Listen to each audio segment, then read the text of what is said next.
Qui n'a pas rêvé un jour de franchir le cercle polaire pour en admirer les merveilles naturelles, des ours polaires gambadant sur la banquise aux aurores boréales ondoyant dans le ciel? Eh bien, désolé de te l'apprendre, mais l'Antarctique, pour sa part, n'est pas prête de recevoir des touristes. Pourquoi, me diras-tu? Plongeons dans le vif du sujet. Tout d'abord, où se trouve l'Antarctique? Il se situe dans l'hémisphère sud, plus précisément au pôle.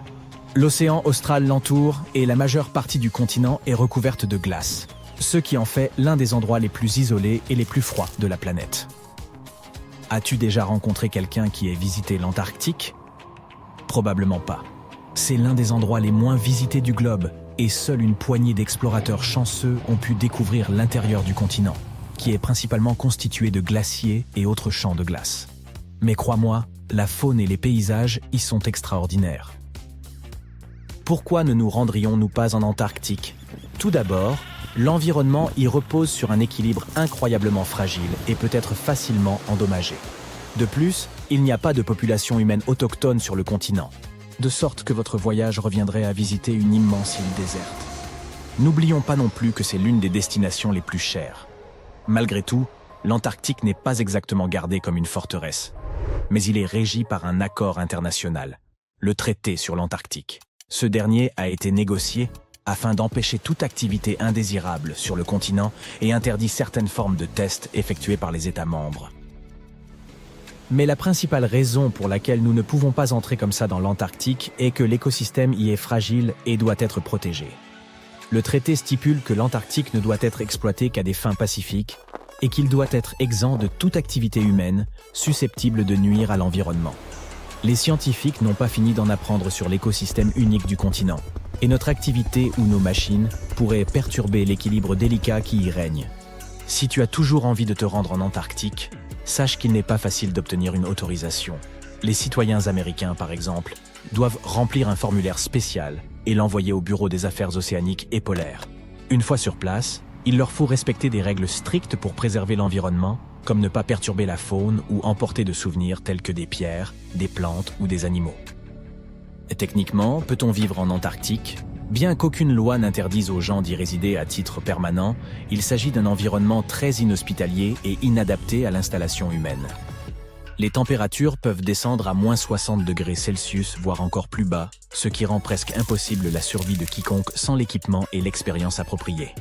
De plus, la Terre la plus proche se trouve à plus de 1600 km, ce qui coupe complètement les habitants du reste du monde. Qui sait, peut-être aurons-nous un jour la chance de visiter ce continent unique et fascinant, mais en attendant, on se contentera de l'admirer de loin. Parlons maintenant un peu de la découverte de l'Antarctique. Contrairement à d'autres endroits déjà peuplés, l'Antarctique n'a jamais eu de population humaine autochtone. Les philosophes grecs de l'Antiquité avaient pourtant une notion de ce continent et l'ont baptisé Antarctos, qui signifie « en face de l'ours ». Les ours dont il est question ne sont pas les ours polaires, mais les constellations de la Grande et de la Petite Ourse, qui ne sont observables que dans l'hémisphère nord. Cette région est donc le contraire du pays de l'ours. À la fin du XVIIIe et au début du XIXe siècle, les navires de chasse à la baleine et aux phoques ont commencé à s'aventurer plus au sud lorsqu'ils doublaient le cap Horn, à l'extrémité de l'Amérique du Sud. On savait que pousser plus loin signifiait souvent des vents plus forts, mais aussi le risque de heurter des icebergs de toute taille. Sius courants imprévisibles pouvaient s'avérer dangereux pour le navire et l'équipage. Le capitaine James Cook aura été le premier à franchir le cercle polaire antarctique le 17 janvier 1773 dans la région de la mer de Ross. Il a atteint un point plus au sud un an plus tard, et bien qu'il n'ait pas vu la Terre, l'a approché de moins de 80 km et a aperçu des dépôts rocheux retenus par des icebergs, indiquant qu'il existait bien une Terre plus au sud. Il est généralement admis que la première observation de l'Antarctique a eu lieu en janvier 1820, lors du voyage de 2 navires commandés par le capitaine Fabian Gottlieb von Bellingshausen et CE, dans le cadre d'une expédition de 2 ans autour du monde à la recherche de nouvelles terres. Les navires du capitaine auraient été les premiers à avoir franchi le cercle antarctique depuis Cook. Le premier débarquement incontesté en Antarctique n'a eu lieu que bien plus tard, le 24 janvier 1895, au Cap Adar, lors d'une escale d'un baleinier commandé par Henrik Bull et judicieusement nommé Antarctique. Un petit canot avec 6, ou peut-être 7, hommes à bord s'est alors contenté de ramer jusqu'au rivage par temps calme. Tu ne le croiras peut-être pas, mais l'Antarctique est en fait un désert. Avec toute cette glace, on pourrait penser qu'il s'agit d'un paysage de conte de Noël, avec des batailles de boules de neige et du chocolat chaud toute la journée. Lorsqu'on pense à un désert, on imagine plutôt des chameaux, des cactus et des gens qui font des pieds et des mains pour trouver de l'eau. Mais en Antarctique, c'est une toute autre histoire. La difficulté n'est pas de trouver de l'eau, mais de trouver quelque chose qui ne soit pas recouvert de glace. Les précipitations moyennes y ont été d'un peu plus de 10 mm au cours des 30 dernières années. Ça ne représente que quelques gouttes de pluie par rapport aux averses que nous connaissons. Techniquement, ce ne sont donc pas les dunes ou la chaleur torride qui font un désert. C'est l'absence de précipitation. Mais ne t'inquiète pas, si tu te perds en Antarctique, tu n'auras pas à craindre d'avoir soif. Veille simplement à emporter une veste et des moufles, car il fait assez froid pour te transformer en sorbet. Non seulement l'Antarctique est l'un des endroits les plus secs de la planète, mais c'est aussi le plus froid, le plus venteux et l'un des plus élevés. Par ailleurs, les manchots et les chercheurs de l'Antarctique ont parfois bien du mal lorsqu'il s'agit de se repérer dans le temps. En effet, contrairement à ceux qui se passent sur le reste de cette grande planète bleue, il n'y a pas de fuseau horaire en Antarctique. Toutes les lignes de longitude se rejoignent en un seul point au pôle sud, ce qui complique quelque peu la tâche lorsqu'il s'agit de déterminer l'heure qu'il est vraiment. Tu te dis peut-être, mais comment les scientifiques et les chercheurs font-ils pour garder la notion du temps là-bas? Bonne question. Ils s'en tiennent généralement au fuseau horaire du pays d'où ils sont partis. Cependant, avec des stations du monde entier réparties sur le continent, les choses peuvent vite devenir un peu bizarres. Imagine que tu essayes de te coordonner avec les pays voisins sans les réveiller accidentellement au milieu de la nuit. On pourrait penser que peu de choses peuvent survivre dans un endroit où la température est aussi basse, où le soleil pointe à peine, et où le vent peut t'emporter aussi vite qu'un fétu de paille. Eh bien, comme dans de nombreux endroits sur Terre, la vie a également trouvé le moyen d'exister en Antarctique. Crois-le ou non, ce continent gelé est en pleine effervescence. Il abrite des milliards de krill, qui attirent à leur tour de nombreux phoques et plus de manchots qu'il n'est possible d'en compter.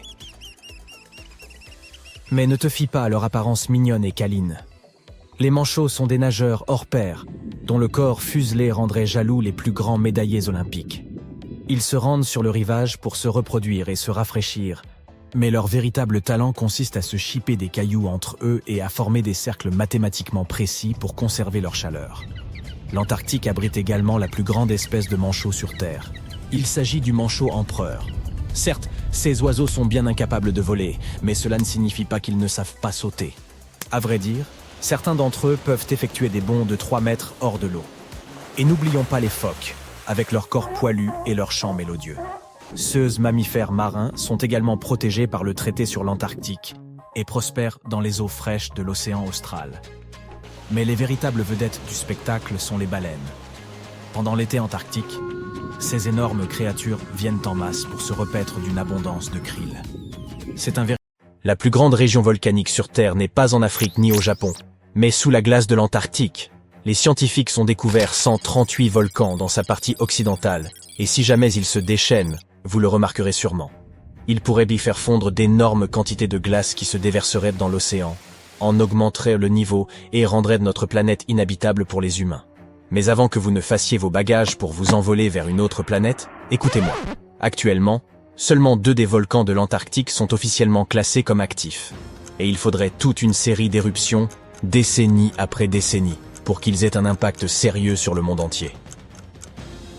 Le mont Erebus, l'un de ces 2 volcans actuellement en activité, porte fièrement le titre de volcan actif le plus austral du monde. Il est en éruption continue depuis au moins 1972. Il émet des panaches de gaz et de vapeur, et parfois, il expulse même des roches. Les scientifiques appellent ça des éruptions stromboliennes. L'une de ses caractéristiques les plus impressionnantes est un lac de lave, situé dans l'un de ses cratères sommitaux, avec des matériaux en fusion à la surface. De tels lacs sont assez rares, car certaines conditions sont nécessaires pour que leur surface ne gèle jamais. Le second volcan actif est l'île de la Déception, une masse de terre en forme de fer à cheval. C'est la caldeira d'un volcan actif qui est entré en éruption pour la dernière fois il y a plus de 50 ans. Les scientifiques qui le surveillent disent qu'il ne devrait pas se réveiller de sitôt. L'Antarctique est également le théâtre de régulières fumerolles. Il s'agit d'émanations de gaz et de vapeur volcanique. Dans les conditions adéquates, les crevasses peuvent expulser suffisamment de matériaux pour ériger des tours de glace de 3 mètres de haut. Les scientifiques surveillent les volcans de l'Antarctique avec des sismomètres qui se mettent en marche lorsque la Terre commence à trembler à cause de l'activité volcanique. Parfois, ils utilisent également des technologies plus complexes, mais les opérations sont toujours difficiles en raison de la distance de cette région polaire et des moyens qu'il faut mettre en œuvre pour s'y rendre. C'est pourquoi personne ne peut prédire quand l'un des volcans du continent, actuellement endormi, entrera en éruption. Nous pourrions savoir à quoi ressemblerait un tel réveil si nous analysions ce qui s'est passé il y a près de 20 000 ans. Mais le faisons-nous?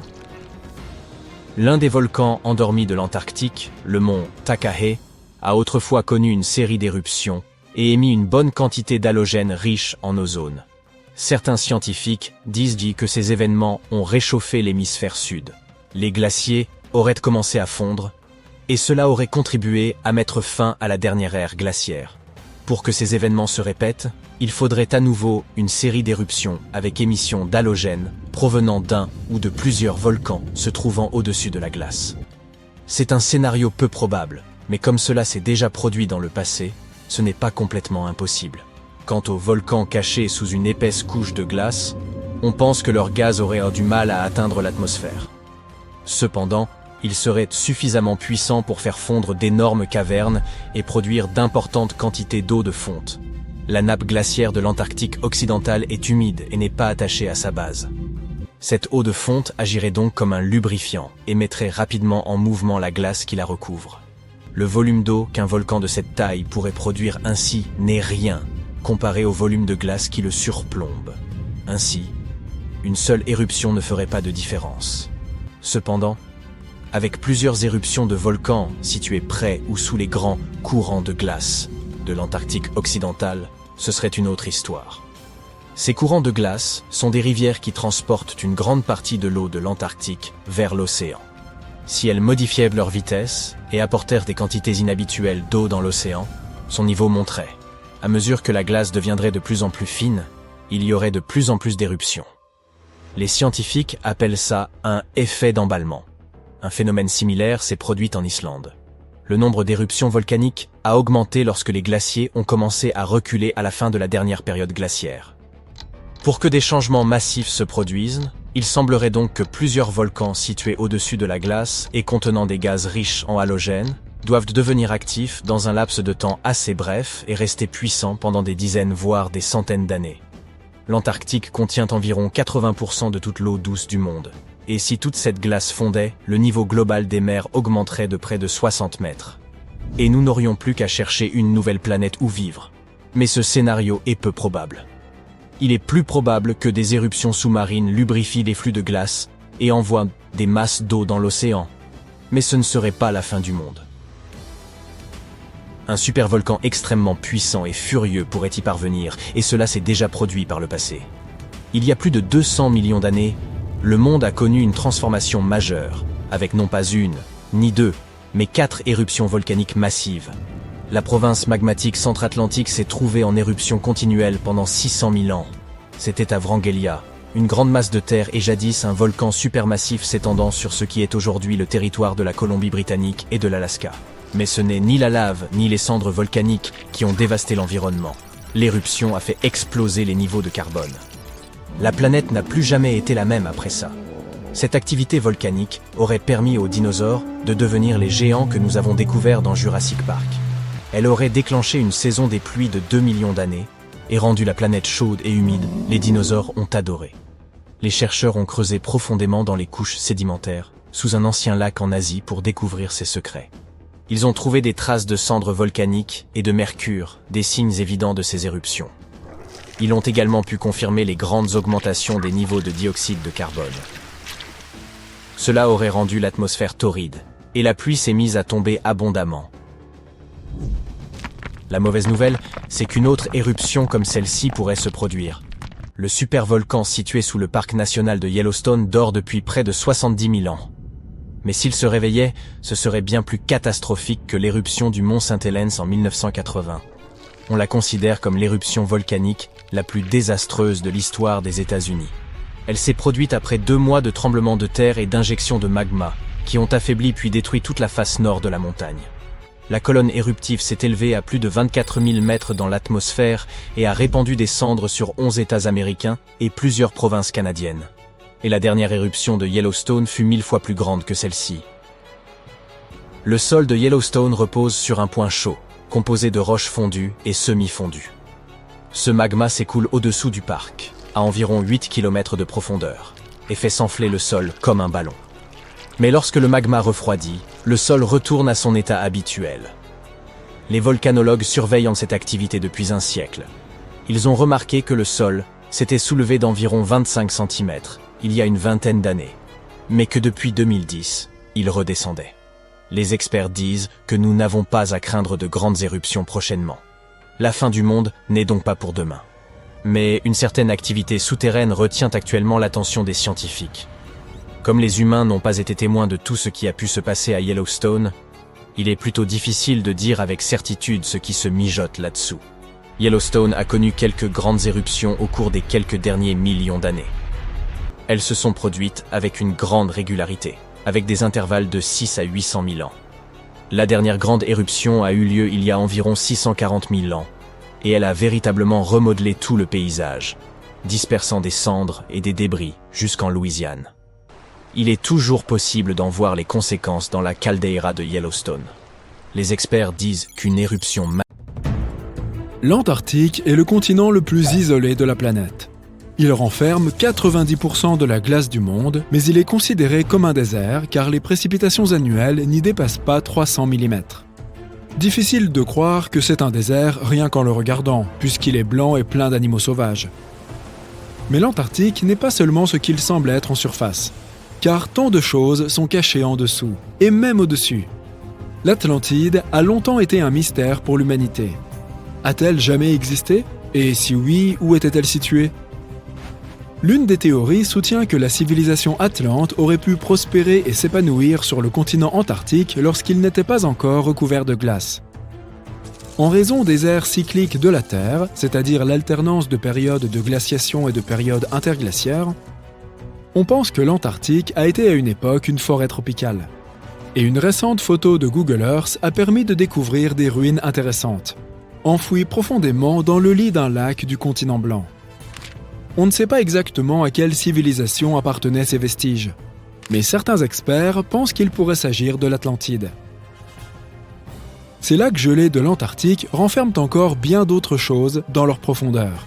Dans les années 1970, les scientifiques ont été surpris de trouver de grands lacs sous les plaques de glace du continent gelé. On pense que plus de 400 lits de lacs existent sous les couches de glace.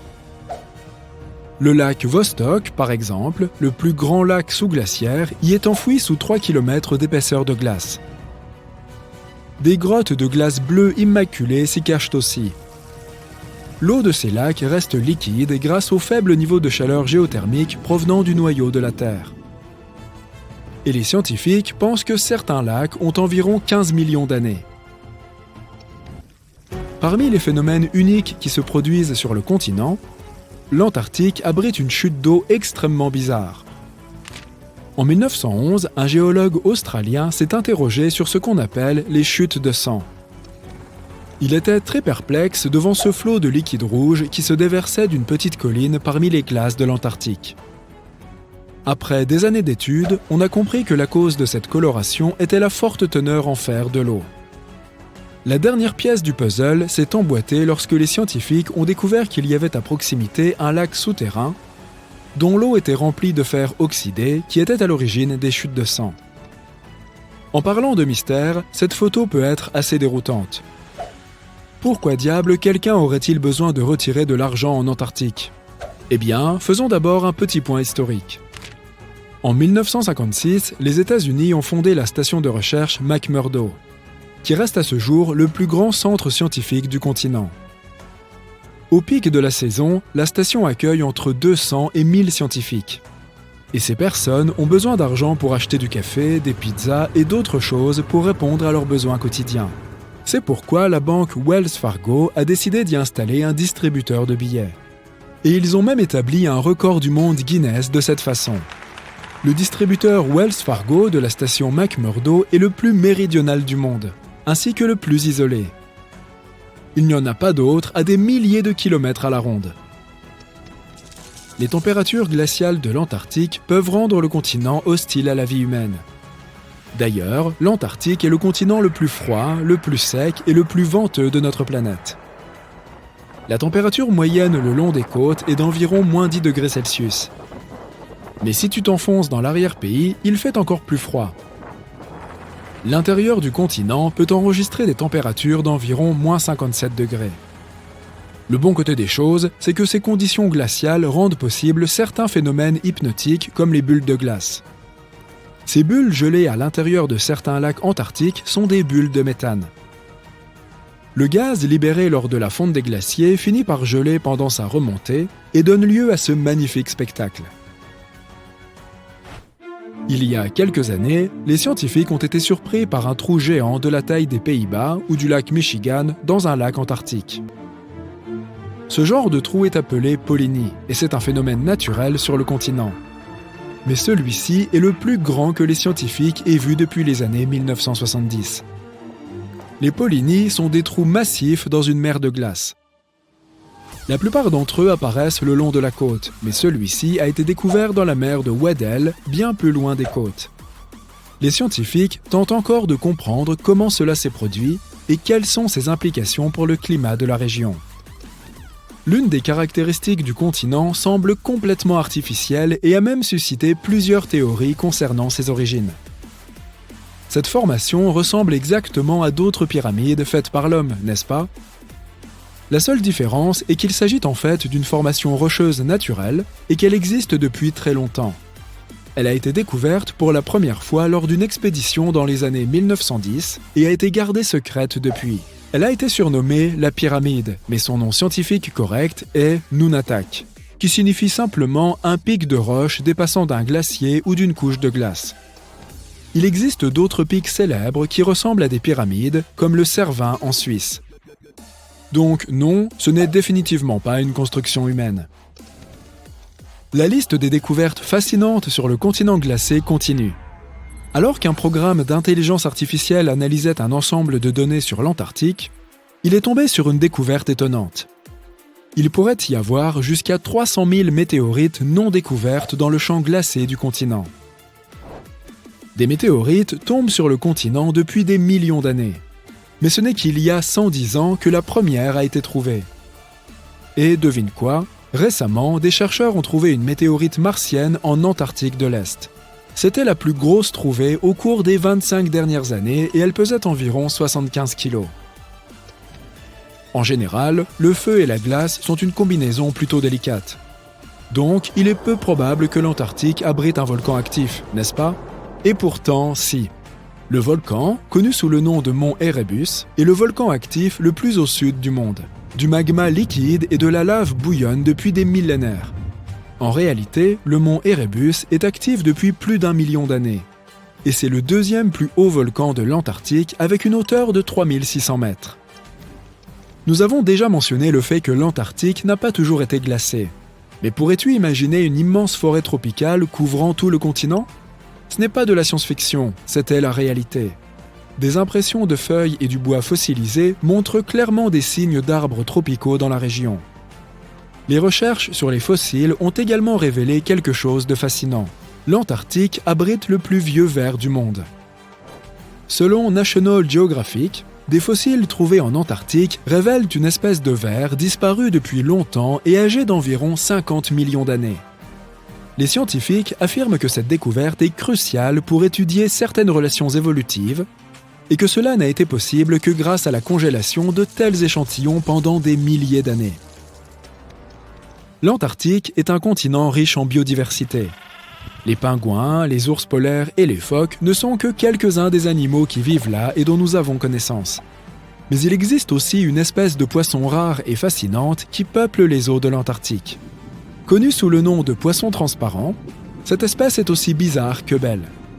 Ce poisson a dû s'adapter pour survivre aux températures glaciales de l'eau en Antarctique, à tel point qu'il a évolué en un être unique. En plus d'avoir un corps transparent, ce poisson a un sang transparent, ce qui le rend complètement transparent. Et ce, parce qu'il lui manque la protéine hémoglobine qui donne au sang sa couleur rouge. Quand tu penses à l'Antarctique, tu penses probablement aux icebergs, n'est-ce pas? Voici donc quelques faits amusants à leur sujet. Savais-tu que les icebergs ont une durée de vie d'environ 3000 ans? Et qu'avec le Groenland, l'Antarctique est l'une des principales sources d'icebergs au monde? D'autre part, les icebergs peuvent atteindre jusqu'à 210 mètres de profondeur sous la surface de l'eau, et environ 90% du volume d'un iceberg est immergé. D'où l'expression « ce n'est que la partie émergée ». Il n'y a pas grand-chose à faire en Antarctique à part des travaux scientifiques. Tu pourrais observer la faune, les manchots et les adorables phoques, et tu pourrais voir de temps en temps une baleine nager dans les environs. L'Antarctique est un immense territoire qui n'est habité que par des scientifiques et des chercheurs venus du monde entier. Ces scientifiques ont creusé un trou à travers une couche de glace assez épaisse en vue d'étudier l'air ancien et la façon dont l'atmosphère se purifie. Ils ont utilisé une foreuse qui leur a permis de creuser un trou cylindrique à 140 mètres sous la surface. Cette glace, à certains endroits, peut être vieille de 800 000 ans et constitue un bon indicateur de ce qu'était le climat par le passé. C'est comme quand on consulte les cernes d'un arbre afin de connaître son âge, sauf que c'est plus compliqué que ça. Après avoir creusé sans difficulté, ils ont décidé de laisser tomber de la glace au fond du trou pour voir ce qui se passerait. Et ils ont entendu des sons vraiment inhabituels.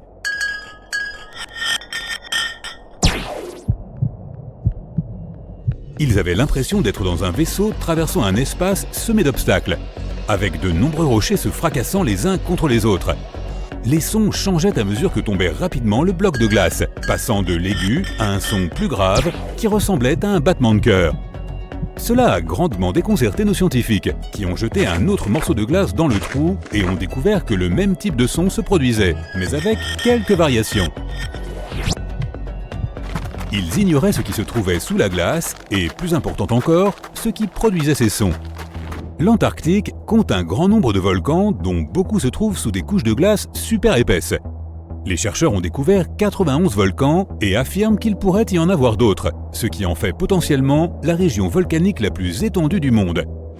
Alors qu'ils effectuaient des travaux de recherche ordinaires, ils sont tombés sur tout un tas de formations souterraines coniques, ne laissant pas place au doute. Certaines de ces formations étaient enfouies jusqu'à 3 km sous la glace. Certains pics faisaient plus de 914 mètres de haut et des dizaines de kilomètres de large. Mais à la surface, tout était lisse et blanc. Il est possible qu'ils aient jeté leur bloc de glace dans le cratère d'un volcan se trouvant sous leurs pieds. Mais c'est peu probable. Même si la présence de volcans souterrains a été découverte par accident, il y a peu de chances qu'ils aient installé leur base directement au-dessus de l'un d'eux. Plus vraisemblablement, ils travaillaient dans une zone où l'étude des climats anciens est plus facile et moins dangereuse qu'ailleurs. Ils collectent des échantillons de glace et les étudient dans un laboratoire. Un peu comme d'autres découvrent un insecte préhistorique incrusté dans de l'ambre depuis des millions d'années, nous renvoyant à l'époque où les dinosaures parcouraient encore la Terre. Mais au lieu de petits insectes, ces scientifiques étudient la poussière ancienne, les bulles d'air, les sels marins, les cendres volcaniques et tout ce qui peut provenir de l'environnement. Ils peuvent ainsi savoir comment était le climat à une époque donnée. Ces échantillons de glace pourraient montrer que la calotte glaciaire occidentale de l'Antarctique a fondu lorsque le climat de la Terre s'est réchauffé. Si c'est le cas, il est probable que cela se reproduise. Cela aurait pour conséquence l'augmentation du niveau des mers qui affecterait les villes côtières et les petites îles isolées. Mais les scientifiques ne sont pas encore sûrs de ce qu'ils avancent, malgré certaines preuves à l'appui. L'étude d'un échantillon de glace peut prendre une semaine ou un an, selon ce qu'ils y trouvent. Ils écrasent ou font fondre l'échantillon petit à petit, et comme pour les cernes des arbres, plus la couche est profonde, plus on remonte dans le temps. Pour étudier les anciennes bulles piégées dans la glace, les chercheurs doivent broyer les échantillons sous une hotte à vide et les en extraire, puis les stocker dans des flacons.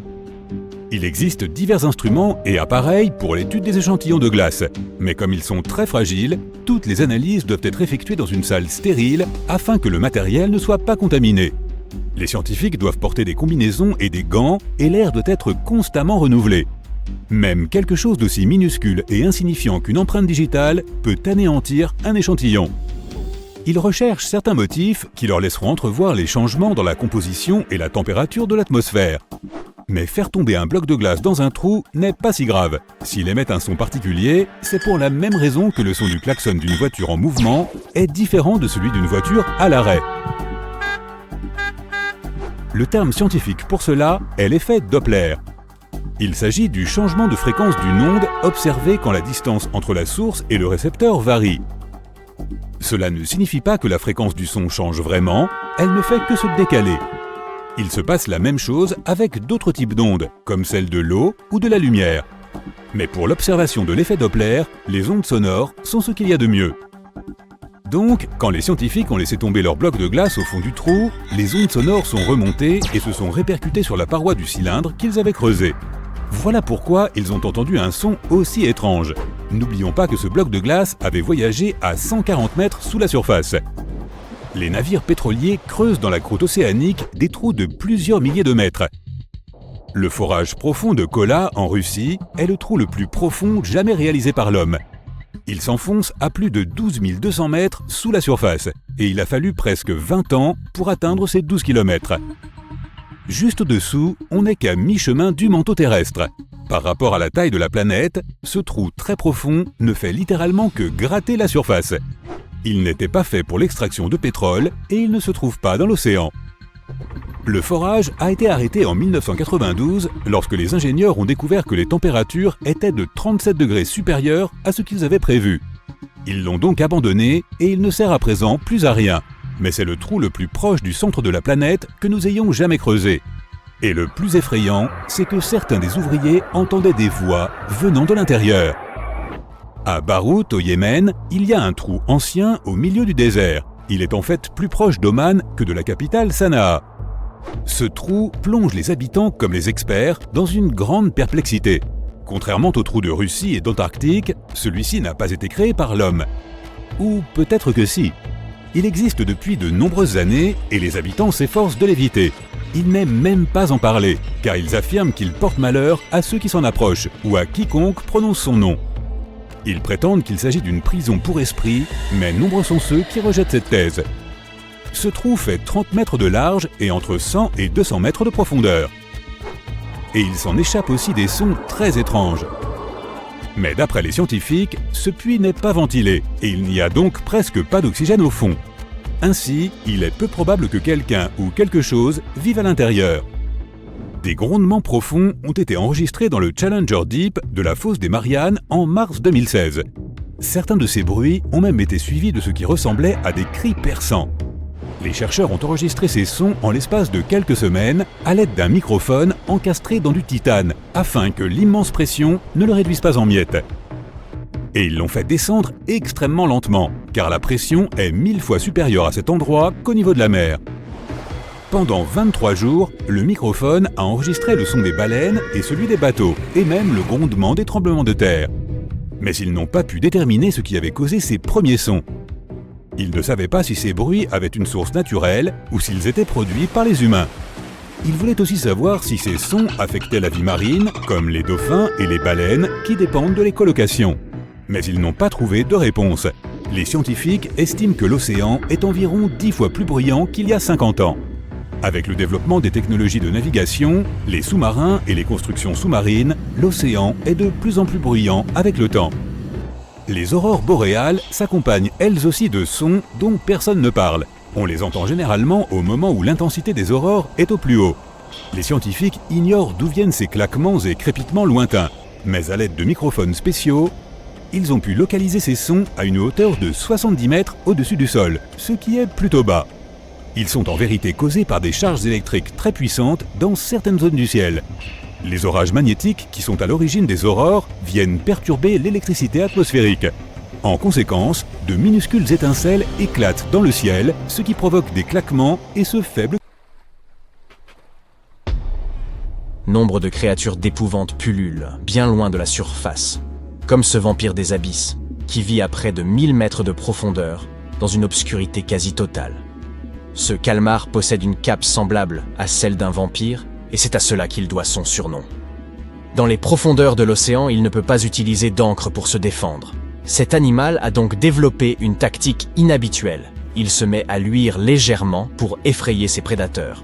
Si cette tactique échoue, le vampire des abysses peut retourner son corps comme un gant, révélant de petites épines.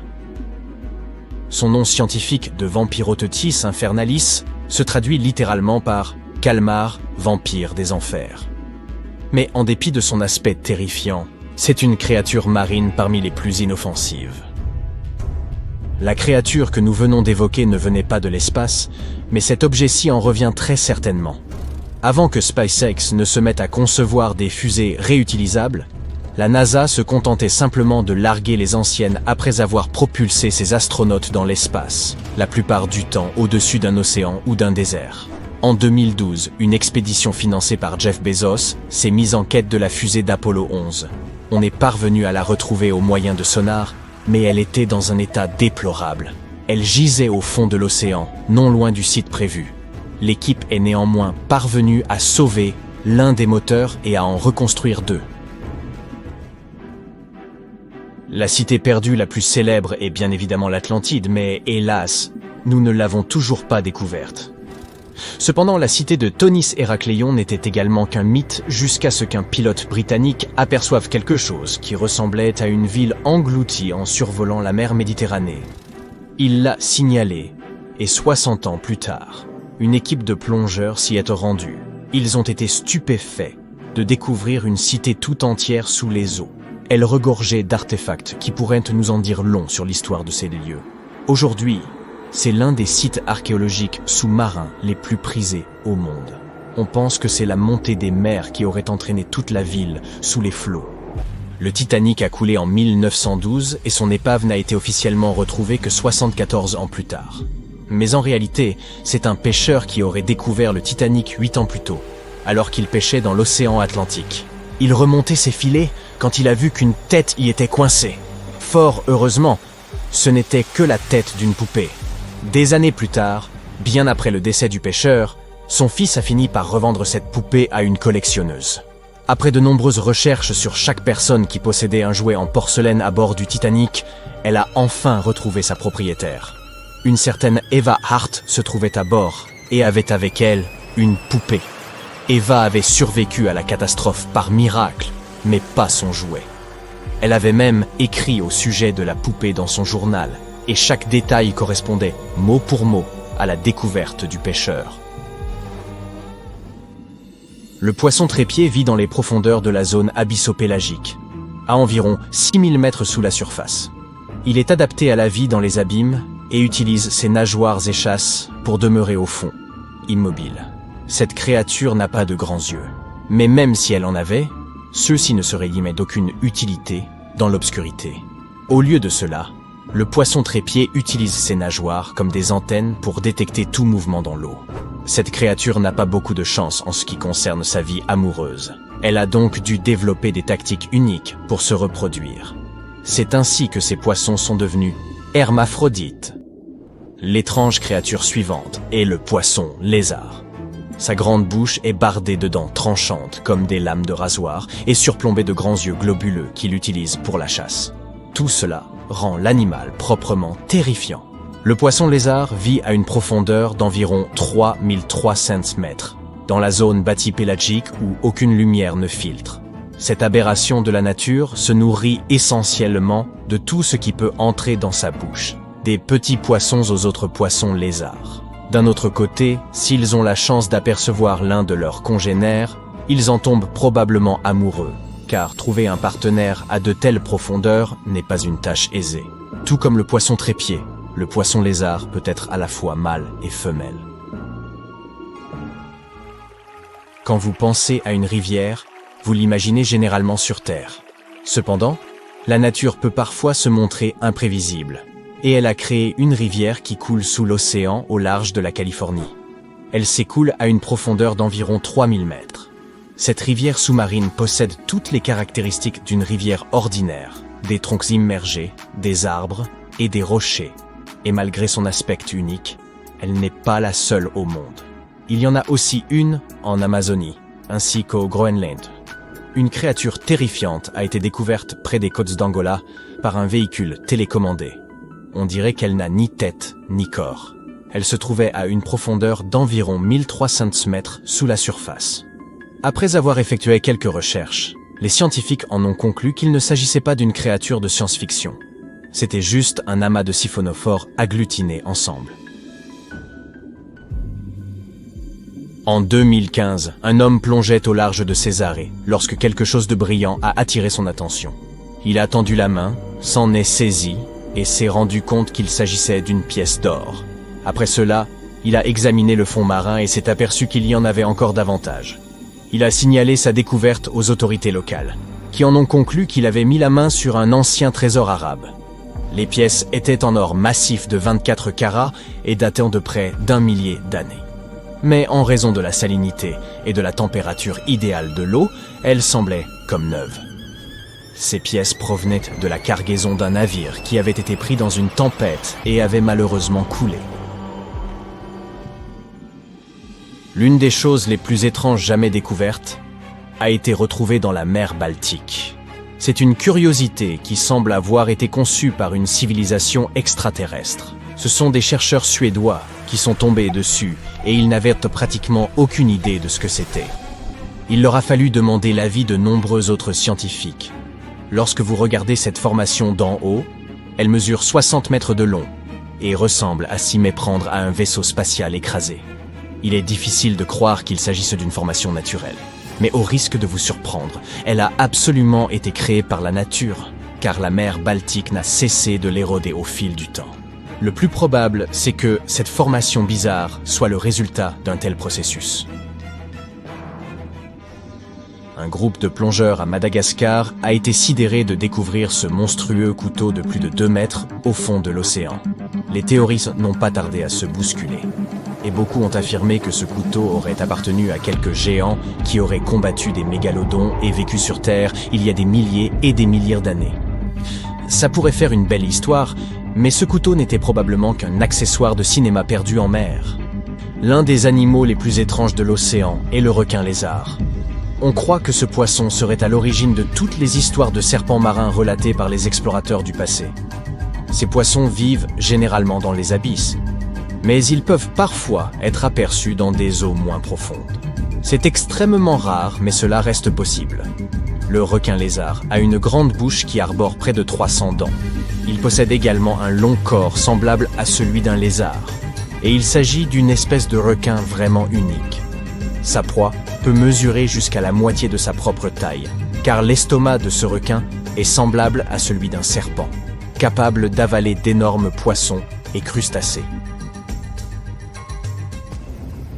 Apercevoir quelques vers de terre dans votre jardin n'est pas bien grave, mais après avoir vu un ver de 8 mètres de long dans l'océan, vous risquez de mouiller encore un peu plus votre combinaison de plongée.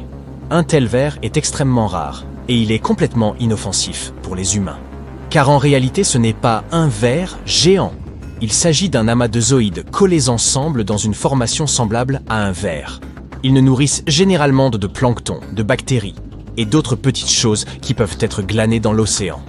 La chose la plus effrayante dans l'océan est qu'il soit 100%. Tu sais, la NASA n'explore pas seulement les étoiles, les planètes, les galaxies et les trous noirs. C'est difficile à croire, mais c'est vrai. L'agence américaine fait aussi des découvertes ici, sur notre planète. Alors, qu'est-ce que la NASA a découvert récemment? Y a-t-il de la vie sous la glace? Après avoir analysé des données, ils ont révélé que quelque chose d'incroyable se cachait sous la glace de l'Antarctique. Et cette découverte ne change pas seulement tout ce que nous savions sur l'ensemble du système hydrique de la Terre, mais elle pourrait aussi aider dans nos recherches sur la vie dans l'espace. L'existence de l'humanité pourrait dépendre de notre compréhension de l'Antarctique et de ses secrets. Ces récentes découvertes révèlent donc des informations vitales pour notre survie. Mais avant de continuer, voyons ce que tu sais de cet endroit où tout n'est que glace à perte de vue. L'Antarctique est l'un des 7 continents de la planète, situé dans l'hémisphère sud. C'est le 5e plus grand continent en termes de superficie totale. Cela signifie qu'il fait presque 2 fois la taille de l'Australie. Tu veux voir de vrais météorites? Va en Antarctique. Grâce à son climat sec, l'Antarctique est l'un des meilleurs endroits au monde pour observer l'espace. Mais ce qui est encore mieux, c'est que tu peux trouver des météorites dans la surface blanche du continent. Les scientifiques ont déjà extrait environ 45 000 météorites de la glace. Et ils pensent en avoir détecté au moins 300 000 autres. Comme il n'y a pas beaucoup de roches sur ce continent, il est assez facile pour eux de les repérer grâce à leur couleur sombre. L'environnement sec et désertique de l'Antarctique favorise aussi leur préservation, même celles qui sont tombées sur Terre il y a plus d'1 million d'années. Et peux-tu imaginer une activité volcanique en Antarctique? Difficilement. Pourtant, c'est bien l'endroit où le feu rencontre la glace. C'est en Antarctique occidentale que l'activité volcanique est la plus importante.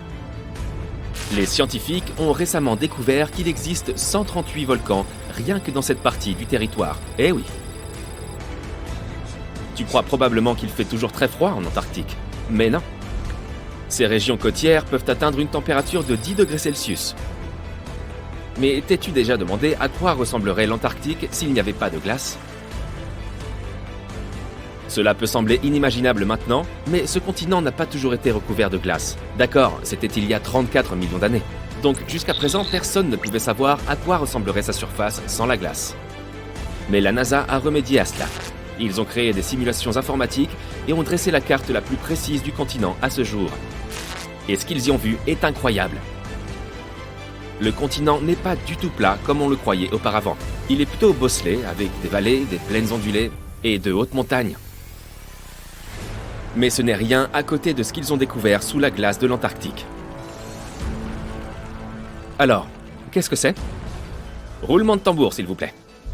La NASA a trouvé 2 nouveaux lacs subglaciaires. Et ce qui est encore plus cool, c'est qu'ils ont repéré ces lacs depuis l'espace. Comment est-ce possible? Si ta réponse est grâce à des satellites high-tech, alors tu as raison. En 2003, la NASA a lancé un satellite appelé IceSat, qui a mesuré la masse de la calotte glaciaire et la hauteur des nuages et des aérosols. Le satellite a aussi permis de créer cette carte de l'Antarctique sans glace. En 2010, l'Agence spatiale européenne a lancé un 2e satellite, Cryosat 2. Son objectif, suivre les changements d'épaisseur de la glace. Puis, en 2018, la NASA en a lancé un 3e, IceSat 2, pour prendre la relève d'IceSat. Il a mesuré l'élévation de la calotte glaciaire et l'épaisseur de la glace de mer. Il s'agissait du laser d'observation de la Terre le plus avancé de la NASA. Il a fourni des données de la plus haute précision.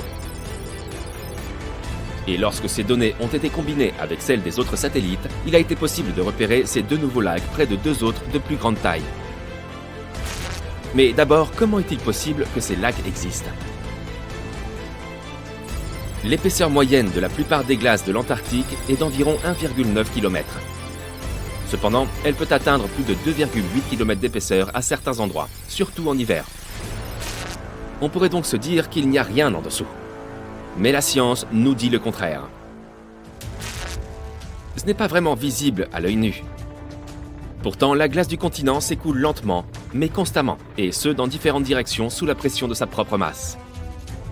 Mais pendant de nombreuses années, les scientifiques ne comprenaient pas comment l'eau se déplaçait. Cela a commencé à changer en 2007, lorsque les données recueillies par l'IceSat ont permis de comprendre ce qui se cache sous la surface. Ils ont découvert pour la première fois un réseau de lacs d'eau de fonte, tous connectés sous les courants de glace rapide de l'Antarctique. Et il y en avait des centaines. La glaciologue Hélène Amanda Fricker de la Scripps Institution of Oceanography a émis l'hypothèse que les changements d'élévation mesurés par l'IceSat se produisaient en raison de la dynamique de ces lacs. Ils ne retenaient pas l'eau de fonte de façon statique. Au lieu de cela, ils se remplissaient et se vidaient continuellement au fil du temps grâce à un système de canaux. Et au fur et à mesure, la glace au-dessus se soulevait et s'effondrait. Mais où allait toute cette eau? Dans l'océan, bien sûr. Et il s'en écoule beaucoup. Une étude récente, coécrite par Fricker, a révélé que l'écoulement des eaux d'un lac déverse pas moins de 750 milliards de litres dans l'océan en seulement 3 jours. D'innombrables mystères concernant les phénomènes naturels attendent encore d'être résolus. Mais la découverte de ces 2 nouveaux lacs donne aux scientifiques une meilleure idée de la vitesse à laquelle la calotte glaciaire de l'Antarctique se modifie à mesure que le climat se réchauffe, ainsi que de la façon dont cela affecte les courants océaniques et l'élévation du niveau de la mer. Le cycle de remplissage et d'écoulement des lacs provoque également des fissures et des crevasses sur la couche de glace. Les informations que les chercheurs trouveront dans ces nouveaux lacs leur permettront donc de mieux comprendre ce qui se passe à la surface de la glace.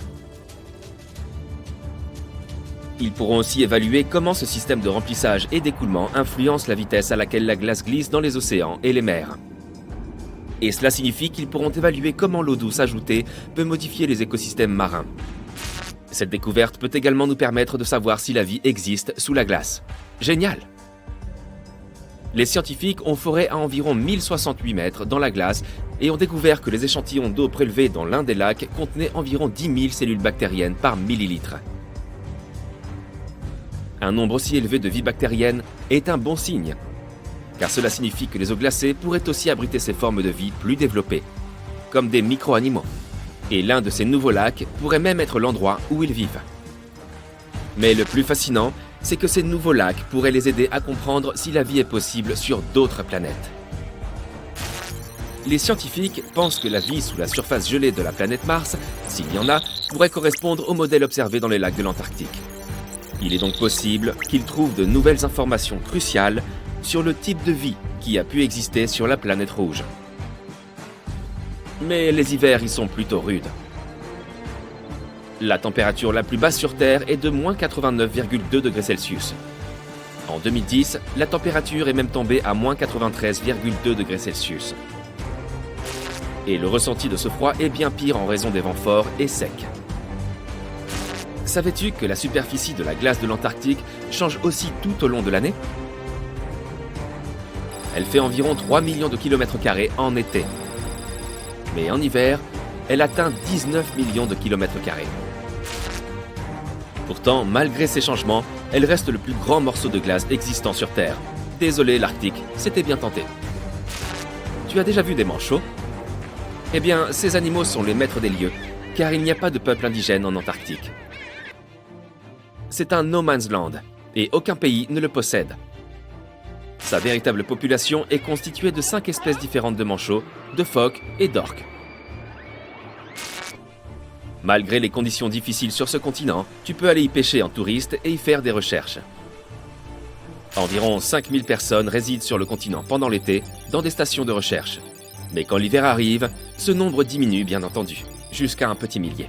Enfin, la couche de glace de l'Antarctique représente 70% des réserves en eau douce de la planète. Imagine ce qui se passerait si elle fondait. Le niveau des mers, partout dans le monde, augmenterait de près de 60%. C'était le début du XXe siècle, et deux rivaux, Robert Scott et Roald Amundsen, se sont chacun lancés dans leur propre expédition afin de devenir les premiers explorateurs de l'histoire à atteindre le pôle sud. La course n'aura pas été aisée, et elle s'est terminée tragiquement pour Scott. Amundsen, quant à lui, l'a remporté et est parvenu à planter sa tente au pôle avant ses rivaux. Thomas Griffith Taylor, un géologue britannique et membre de l'expédition de Scott, baptisé Terra Nova, a non seulement survécu à ces conditions difficiles, mais a également fait une découverte inattendue. Il est tombé en 1911 sur une cascade qui semblait faite de sang et qui jaillissait de la base rocheuse du glacier qui porte maintenant son nom. Il aura fallu plus d'un siècle aux scientifiques pour comprendre ce qui se cachait derrière cette étrange coloration. Une équipe de scientifiques américains s'est rendue sur le glacier Taylor avec de puissants microscopes électroniques en vue d'analyser son contenu. Les études antérieures n'avaient fait qu'effleurer l'énigme écarlate, mais personne n'avait auparavant réalisé une analyse à grande échelle de sa composition minéralogique. Scieux chercheurs ont déployé un véritable arsenal d'équipements de pointe et ont ainsi repéré de petites nanosphères riches en métal. Ces particules infimes, 100 fois plus petites que les globules rouges humains, proviennent de microbes anciens et elles prospèrent en abondance dans les eaux de fonte du glacier Taylor. Ces nanosphères sont bourrées de fer, de silicium, de calcium, d'aluminium et de sodium, formant une composition unique qui donne à l'eau sous-glaciaire une teinte rouge vif caractéristique. Ces nanosphères ne possèdent pas la structure cristalline habituelle que l'on trouve dans les minéraux. C'est pourquoi les méthodes de détection précédentes n'étaient pas parvenues à les repérer. Les profondeurs gelées du glacier Taylor abritent une ancienne colonie microbienne qui a prospéré en autarcie pendant des milliers, voire même des millions d'années. Cette découverte pourrait nous aider dans notre recherche de vie hors de notre bonne vieille Terre. Le Dr Ken Levy, un chercheur de l'université Johns Hopkins, jouit d'une expertise impressionnante en CE qui concerne les matériaux planétaires et l'analyse d'échantillons martiens. Il a décidé de s'intéresser à ce qui se passerait si un rover martien atterrissait en Antarctique. Pourrait-il déterminer ce qui rend les chutes de sang si incroyablement rouges ? Ainsi, les chercheurs ont traité les chutes de sang comme le site de simulation d'un atterrissage martien. Ils ont utilisé des techniques inspirées par les rovers, explorant la planète rouge.